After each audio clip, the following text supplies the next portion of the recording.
ஒன்றிய பிஜேபி அரசாங்கம் கடைபிடிக்கக்கூடிய பொருளாதார கொள்கையினுடைய விளைவாக இன்றைக்கு நாடு முழுவதும் கடுமையான விலைவாசி உயர்வு, வேலையின்மை போன்ற பிரச்சனைகள் காரணமாக மக்கள் சொல்லன்னா துயரத்துக்கு ஆளாகி இருக்கிறார்கள். ஆகவே கார்ப்பரேட்டுக்கு ஆதரவான கூட்டு களவாணித்தன பொருளாதாரத்திற்கு எதிராக நாம் மக்களை அணிதிரட்ட வேண்டிய அவசியம் இருக்கிறது.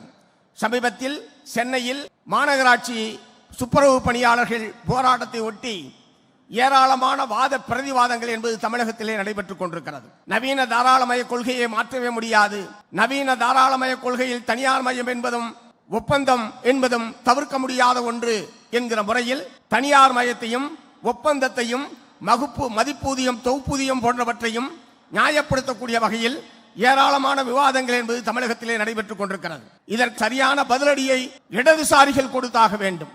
இந்த தாராளமய கொள்கைக்கு எதிராக, தாராளமய கொள்கைக்கு மாற்றாக சோசலிச பொருளாதாரம் என்பது உலகத்தில் மிகச் சிறப்பாக வெற்றிகரமாக நடைமுறையிலே இருந்து கொண்டிருக்கிறது.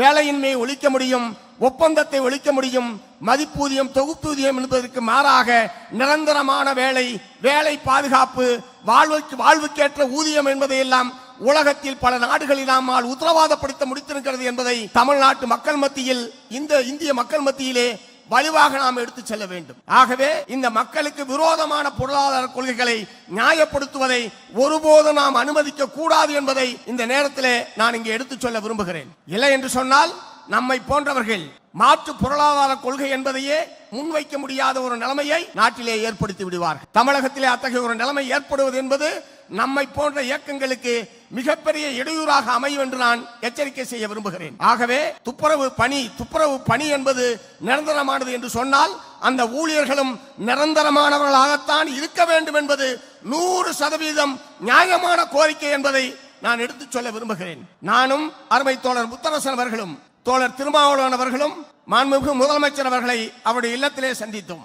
அன்றைய தினம் நாங்கள் மிக முக்கியமாக தமிழகத்திலே இன்றைக்கு விவாதிக்கப்பட்டுக் கொண்டிருக்கிற சாதி ஆணவ கொலை தடுப்பு சட்டத்தை தடுப்பதற்கு தனி சட்டத்தை இயற்ற வேண்டும் என்று வற்புறுத்துவதற்காக முதலமைச்சர் அவர்களை அவருடைய இல்லத்திலே சந்தித்தோம். அது சம்பந்தமாக ஏறத்தாழ அரை மணி நேரத்திற்கு மேலாக நாங்கள் உரையாடினோம். நிறைவாக முதலமைச்சர் அந்த கருத்தை நியாயமானது, அப்படி ஒரு தனி சட்டம் வேண்டும் என்பதை அவர் ஏற்றுக்கொண்டார். அந்த நேரத்திலே கார்ப்பரேஷன் ஊழியர்களுடைய, சென்னை மாநகராட்சி துப்புரவு பணியாளர்களுடைய கோரிக்கை சம்பந்தமாகவும் அவர்களிடத்திலே பேசினோம். இந்த பிரச்சனை சுமூகமான முறையில் தீர்க்கப்பட வேண்டும். தொழிலாளர்கள் இரவு பகலாக கடந்த 8 நாட்களுக்கு மேலாக இரவு பகலாக தெருவிலே கிடக்கிறார்கள். இந்த பிரச்சனையில் ஒரு நியாயமான சுமூகமான தீர்வை எட்டுவதற்கு தமிழ்நாடு அரசாங்கம் முன்வர வேண்டும் என்று நாங்கள் மூவரும் அவரிடம் வற்புறுத்தினோம். நகராட்சித்துறை அமைச்சர் அண்ணன் KN நேரு அவர்கள் அப்போது இருந்தார்கள். பொதுப்பணித்துறை அமைச்சர் ஏவா வேலு அவர்கள் இருந்தார்கள். அவர்கள் அனைவருமே அதை கேட்டுக்கொண்டார்கள். ஆகவே எந்த ஒரு தொழிலாளருடைய பிரச்சனையாக இருந்தாலும் சரி,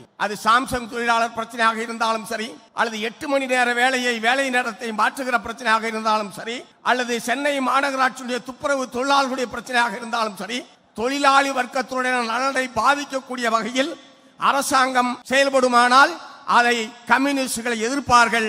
அதுதான் எங்களுடைய வர்க்க கடமை. ஆகவே எங்களுடைய வர்க்க நலனை விட்டு கொடுத்து விட்டு ஒரு அரசியல் உறவு என்பது எப்படி சாத்தியமாகும்? ஆகவே தமிழ்நாடு அரசோடு நாங்கள் அவர்களோடு ஒத்த கருத்துடைய விஷயங்களில் ஒத்து போகிறோம். தொழிலாளர் வர்க்கத்துடைய நலனை பாதுகாக்கக்கூடிய விஷயங்களில் அவர்களோடு முரண்படுகிறோம். இது தெரிந்தேதான் மாண்புமிகு முதலமைச்சர் அவர்கள் எங்களோடு பயணிக்கிறார். நாங்களும் அவரோடு பயணித்துக் கொண்டிருக்கிறோம். ஆனால் இத்தகைய முரண்பாடுகள் வருகிற போதெல்லாம் ஏதோ அணி உடைய போகிறது, கூட்டணி மாறப் போகிறார்கள் என்கிற முறையில் பலரும் தங்களுடைய கருத்துக்களை தெரிவித்துக் கொண்டிருக்கிறார்கள். அப்படி அல்ல. நாங்கள் கூட்டணி சேர்ந்திருப்பது என்பது ஒன்றிய பிஜேபியினுடைய மதவெறி அஜெண்டாவுக்கு எதிராக நாங்கள் களத்திலே நிற்போம், கழகத்தோடு சேர்ந்து நிற்போம். அதே நேரத்தில் தொழிலாளர் வர்க்கத்துடைய நலன், உழைப்பாளி மக்களுடைய நலன் பாதிக்கப்படுகிற போது மார்க்சிஸ்ட் கம்யூனிஸ்ட் கட்சியும் இந்திய கம்யூனிஸ்ட் கட்சியும் இணைந்து நின்று தமிழ்நாடு அரசாங்கத்துடைய அணுகுமுறை தவறு என்பதை தைரியமாக சொல்லக்கூடிய இயக்கங்களாகத்தான் இந்திய கம்யூனிஸ்ட் கட்சியும் மார்க்சிஸ்ட் கம்யூனிஸ்ட் கட்சியும் இருந்து கொண்டிருக்கிறது. ஆகவே முரண்படுவதும் உடன்படுவதும் சேர்ந்ததுதான் இந்த கூட்டணியே தவிர அனைத்தையும் ஆதரிப்பது, அனைத்துக்கும் உடன்பட்டு போவது என்பது அல்ல இந்த கூட்டணியுடைய நிலைப்பாடு என்பதை நான் இங்கே தெரிவிக்க விரும்புகிறேன்.